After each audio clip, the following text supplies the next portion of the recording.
और मैं हूं मनोज बुलान MKB दस्तक के लिए।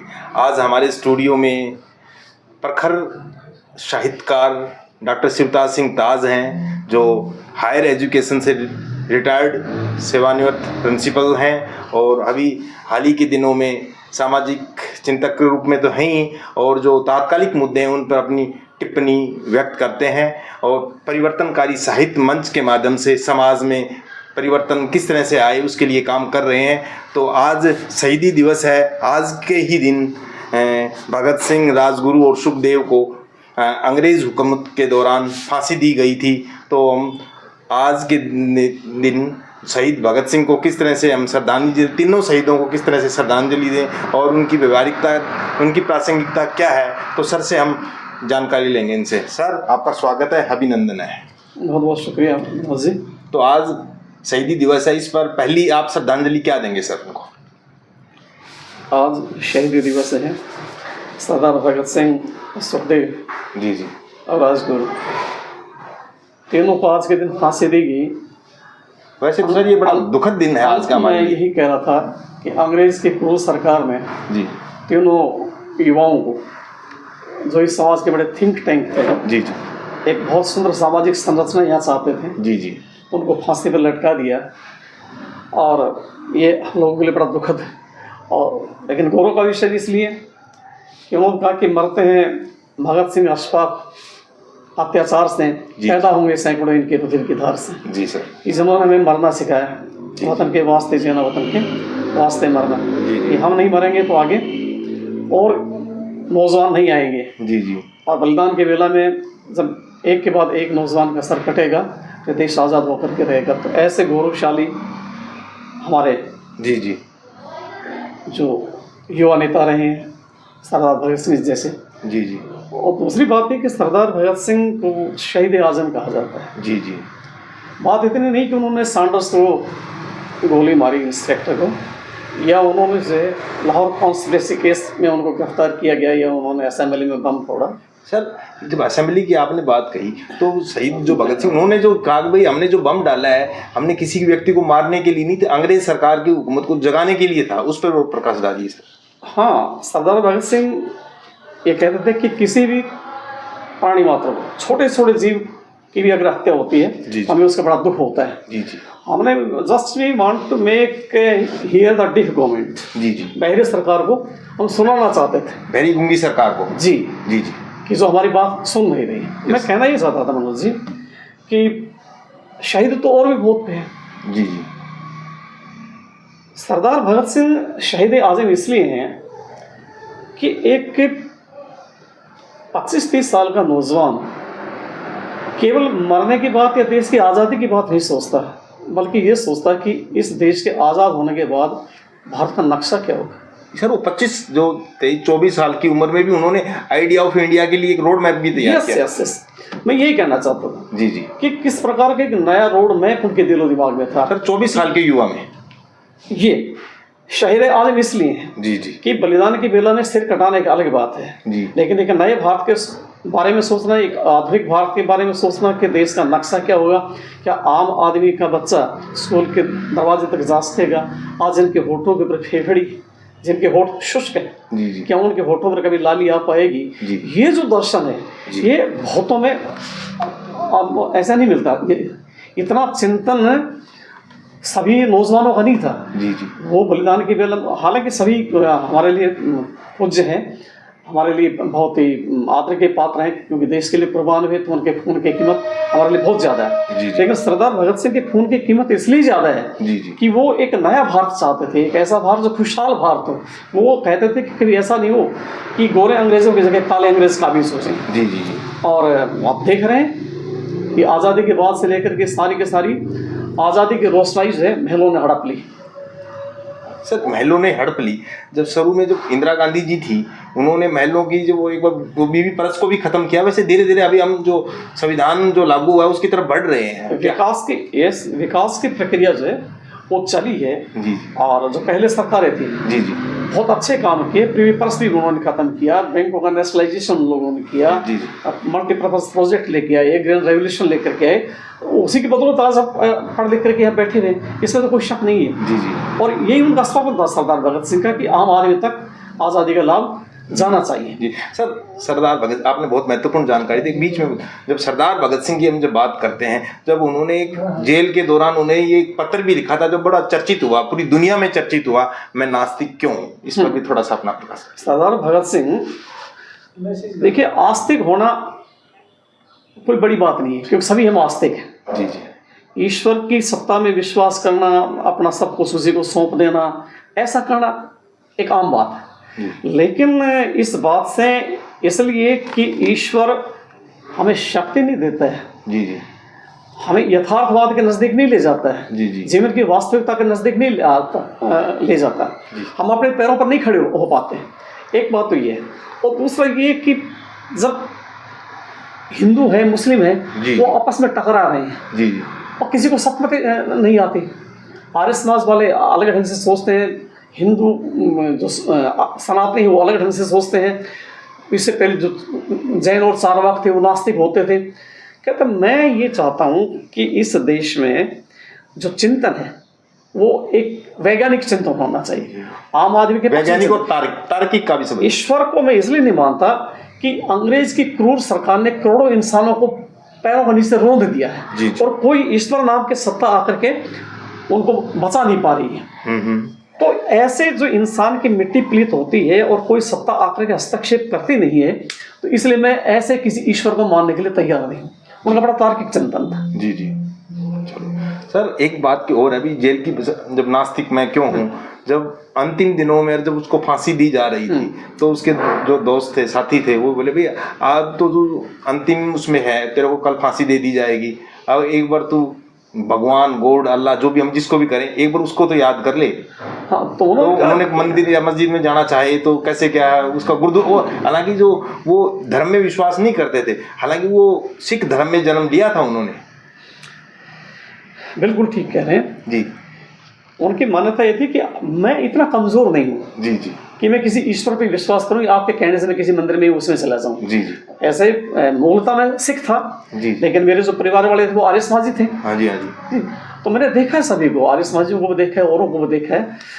एक तो कि मैं लेनिन की अब जीवनी पढ़ रहा हूँ, मैं सोच रहा हूँ कि वो जीवनी उस क्षण तक पूरी कर लूँ, वो अंतिम इच्छा की थी उनकी। हाँ जी। और दूसरा ये कि मैं कमजोरी, मेरे अंदर ये कमजोरी नहीं, किस लिए ईश्वर को भजूं, या किस लिए मैं मंदिर मस्जिद गुरुद्वारे में जाऊं, जब जिस चीज को मैं मानता ही नहीं हूँ। तो भगत सिंह इतना कमजोर नहीं है कि वो फांसी के डर से कहीं जाएगा, इसलिए वो आखिर तक निर्भीक रहे। उनका अपना चिंतन, उनका अपना एक स्वस्थ चिंतन, एक तार्किक चिंतन रहा, और चिंतन इस देश की जनता के प्रति रहा, इसलिए वो शहीद आजम थे। सर, अभी जो आप भगत सिंह की बात करते हैं, जब भगत सिंह, और वैसे तो जो इनमें जो शहीद भगत सिंह का ज़्यादा उन्होंने पढ़ते थे, वो बहुत पढ़ते थे, हालांकि वो कम्युनिस्ट विचारधारा से भी जुड़े हुए थे कुछ। तो ये था कि लास्ट के दिनों में वो पढ़ रहे थे, तो वो उनका जन्म, जो मैं जिस टॉपिक पे आना चाहता हूँ, जब संयुक्त जो भारत था उस टाइम, पाकिस्तान जो चला गया वो, जी जी, उनमें उनका जन्म हुआ था। जी जी। तो उस पर क्या कहेंगे आप? पाकिस्तान के लोग उनको किस तरह से याद करते हैं? उस वक्त वो पाकिस्तान भारत का हिस्सा होता था। जी जी। और उस वक्त वहाँ के लोग से ये जब पाकिस्तान बना ही नहीं था, जी जी, तो पाकिस्तान और हिंदुस्तान की तो कोई बात थी ही नहीं। जी जी। ना वो इस चीज की कल्पना ही कर पाते थे, जी जी, कि आगे जाकर किसके दो टुकड़े इस प्रकार से होंगे, जी, क्योंकि धर्म के आधार पर आदमी का विभाजन तो स्वीकार करना नहीं चाहते थे। जी जी। जो वो नास्तिक ही नहीं थे और किसी धर्म को मानते ही नहीं थे, और सभी को, पूरे भारतीय लोगों को एक ही मानते थे, एक ही इकाई मानते थे। जी जी। तो स्वाभाविक है कि पाकिस्तान का कोई विचार उनके दिल दिमाग में सख्त था ही नहीं। जी जी। तो सर, आज शहीद भगत सिंह होते, ये तीनों जो शहीद आज के दिन जीवित होते, तो आज वो क्या देश की सरकारों से क्या कहना चाहते हैं? वो यही कहना चाहते कि इस प्रकार का समाज में विभाजन और ये विभाजनकारी शक्तियाँ जो काम कर रही है, ये देश को कहीं नहीं ले जा रही है। जी। जिस प्रकार से मॉब लिंचिंग के, तो किसी के नाम के, केवल नाम के आधार पर किसी के ऊपर गाज गिर जाए, जी। आप नाम के आधार पे किसी का कत्ल कर दें, नाम के आधार पे किसी के आप किसी की दुकान लूट ले, किसी का घर लूट ले, ये करते वो कर दें। तो ऐसा नहीं, वो चाहते थे कि पूरा भारत बड़े सौहार्द के साथ रहना चाहिए और सभी तरक्की करें। समाज जब तक मजबूत नहीं होता जब तक उसकी एक एक इकाई मजबूत नहीं हो पाती। तो निश्चित ही वो इस वक्त एक और नई क्रांति लेकर के खड़े होते जो पूरे समाज को एक कैसे करें, पूरे समाज के एकीकरण के लिए एक धर्म विहीन एक वैज्ञानिक समाज की स्थापना के लिए काम करते। जी जी। तो सर आज जो तीनों जो शहीदों की आज श्रद्धांजलि सभा है, आज पूरे देश भर में उनको मनाया जाएगा, उनको याद भी किया जाएगा। लेकिन क्या होता है कि भाई उनके चित्र पर माला तो डाली जाएगी, लेकिन जो विचारों पर ताला लगा दिया जाता है, वो उन विचारों पर ताला न लगे। सरकार, प्रशासन और आमजन से आपका क्या संदेश है? यही है कि जो गले में माला और विचार पे ताला, जी जी, ये नहीं होना चाहिए। हर स्कूल में, जी जी, विद्यालय में, महाविद्यालय में और जितनी स्वयं सेवी संस्थाएं हैं वहाँ जहाँ भी हम बैठते हैं, एक स्वस्थ चर्चा भगत सिंह के दर्शन की होनी चाहिए कि सरदार भगत सिंह का दर्शन एक बिल्कुल धर्मनिरपेक्ष, ईश्वर निरपेक्ष, जी जी, प्रगतिवादी, जी जी, एक स्वस्थ भारत, एक सुंदर भारत, जी, एक सुनहरी भारत, एक गोल्डन इंडिया उभर के आए। सर एक चीज़ और, अभी जो सरदार भगत सिंह और जो संविधान निर्माता डॉक्टर भीमराव अंबेडकर का कभी मिलन हुआ था या कोई पत्राचार हुआ था, कोई इस तरह का आप में? जितना मैंने स्वाध्याय किया है, क्योंकि सरदार डॉक्टर अंबेडकर का, बाबा साहब का जितना साहित्य मैंने पढ़ा है, जी जी, लगभग उनको पूरा मैंने पढ़ा है, जी जी, उनका आपस में कभी मिलन नहीं हो पाया। यद्यपि सरदार भगत सिंह, जी जी, सर विचारों से उनकी दोस्ती थी, वैचारिक दोस्ती थी, जी जी, लेकिन कोई सहयोग नहीं हो पाया उन दोनों का मिलने का। जी जी, थे वो एक ही चिंतन के राह। सर एक चीज़ और है, जब उनको फांसी दी गई, जब उनका जो वकील था वो अल्पसंख्यक समुदाय से, मुस्लिम समुदाय से था, इनका वकील जो हिंदू धर्म के लोग इनके वो बनकर नहीं आए वकील, इनकी एडवोकेसी नहीं की, जब इस पर क्या कहेंगे आप? मनोज जी, स्वस्थ चिंतन धर्म से नहीं होता। जी जी, जिस आदमी को, जो आदमी के लिए मरता है, जो आदमी के लिए सोचता है, समाज के लिए सोचता है, केवल वो आगे आया करते हैं। जी जी, आप लोगों को शायद याद होगा कि जिस वक्त जलियांवाला कांड हुआ, उसके 3 नेता थे, जी, सैफुद्दीन किचलू, डॉक्टर सैफुद्दीन किचलू, डॉक्टर सत्यपाल चुग, जी, और प्रेम सहनी, जी। तो डॉक्टर सैफुद्दीन किचलू तो मुस्लिम थे, जी जी, इसी तरह स्वामी श्रद्धानंद जामा मस्जिद के प्लेटफॉर्म से बोले चांदनी चौक में, आज तक जो उनकी प्रतिमा वहां खड़ी है प्रतीक के रूप में। जी सर। तो उस वक्त हिंदू मुस्लिम की बात नहीं थी, जी। उस वक्त पूरे भारत की अस्मिता की बात थी कि इस देश को आज़ाद कैसे करें विदेशी सरकार से, जो इस प्रकार से लूट रही है कि आम आदमी के पास कुछ भी नहीं बचा है खाने के लिए, उसकी जेब खाली होती जा रही है, बार बार अकाल पड़ रहे हैं। क्योंकि अकाल के मानी है कि आपकी जेब में अगर एक भी नया पैसा नहीं, आपकी क्रय शक्ति सुन रहे हैं, उसके मानी अकाल है। चाहे गोदाम भरे, भंडार भरे, उससे कोई फर्क नहीं पड़ता। आम आदमी के पास अगर नया पैसा कुछ अन्न का दाना खरीदने के लिए नहीं है तो उसके लिए वो अकाल है। जी जी। तो इसलिए सरदार भगत सिंह को हम याद करते हैं कि पूरे समाज के लिए उनका एक स्वस्थ चिंतन था, और सरदार भगत सिंह और उनके साथियों पर हमें बहुत गौरव है कि उन्होंने अपनी जवानी लुटाई, और जवानी नहीं लुटाई बल्कि एक स्वस्थ चिंतन दिया इस देश को कि आगे प्रगति ये हो सकती है।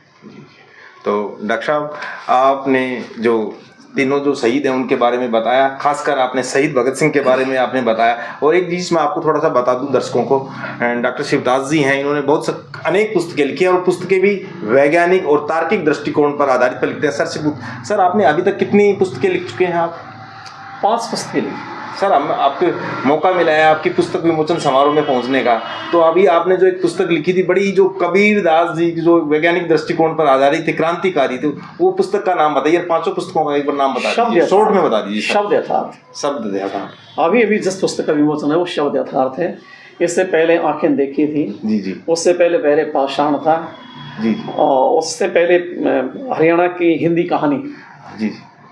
सर एक चीज़ आपको अभी हरियाणा सरकार ने एक अवार्ड भी दिया गया है, आपको क्या अवार्ड दिया गया है वो भी थोड़ा सा बता दीजिए सर। वो मनोज जी मेरी जेब में रखा हुआ है सर, ये एक थोड़ा मैं सर टॉपिक से हटके बात कर, ये सर के पास है हरियाणा सरकार द्वारा जो पुरस्कृत लेखक, इसके तहत बहुत सारी सुविधाएं भी, ज़्यादा सुविधाएं तो नहीं दे रखी सर। जब भी बहुत सारी ये जो प्रख्यात जो साहित्यकार हैं उनमें इनकी सबकी हरियाणा की उसमें गणना होती है। तो सर और बताइए थोड़ा सा। जी तो बस वो जो मैंने लोक साहित्य पे लिखा था, जी जी हरियाणा के लोक काव्य एवं नाट्य के सम्राट मास्टर निकिराम, उस पुस्तक पर हरियाणा साहित्य अकादमी ने मुझे ये अवार्ड किया था। जी जी पूरी उम्र के लिए बस पास फ्री, जी शाल था, प्रशस्ति पत्र थे, जी नगद थे। तो हरियाणा सरकार के इसलिए मैं धन्यवाद करना चाहूँगा। सर आपने और भी जो ज्वलंत मुद्दे रहेंगे या वो किस तरह के मुद्दे रहेंगे उन पर भी हम आपके हमारे स्टूडियो में बुलाकर आपसे चर्चा करते रहेंगे ताकि बेहतर समाज की वो उसके संरचना हो सके। तो आज आपने शहीदी दिवस पर महत्वपूर्ण जानकारी दी हमारे दर्शकों को और समाज को किस तरह से बेहतर और तार्किक दृष्टिकोण, वैज्ञानिक आधार कैसे बनाए, संवैधानिक मूल्यों को कैसे बचाया जा सकता है, इस तरह की आपने महत्वपूर्ण जानकारी दी। आपका हार्दिक आभार, धन्यवाद, शुक्रिया। बहुत बहुत धन्यवाद Manoj ji, thank you very much.